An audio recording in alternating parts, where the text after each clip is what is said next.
Join Stella Academy, Goa's best coaching for IIT, JEE and medical exam preparation. Best online learning experience only at Stella Online Courses.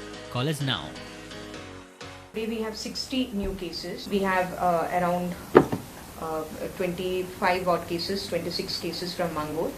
Then we have about 5 travelers from road and train.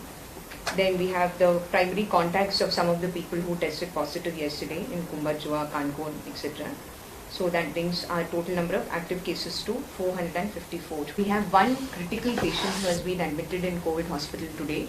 The patient came to our Goa Medical College in a condition which was already critical. He had suffered a heart attack, and then he also is a patient of COPD, chronic lung ailment.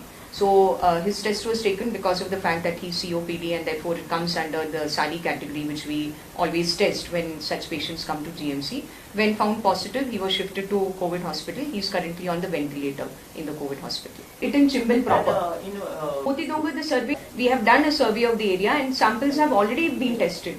So we'll continue that process because we need, it follows a certain protocol. You know what protocol we have followed at Morlem also and Mangalore Hill, of course. So there needs to be sufficient number, there needs to be enough medical epidemiological reasons to declare it as containment zone. But we are definitely watching the situation. As I said today also, we have taken so many samples from Chimbal. Let us observe what the trend is after we get the test result.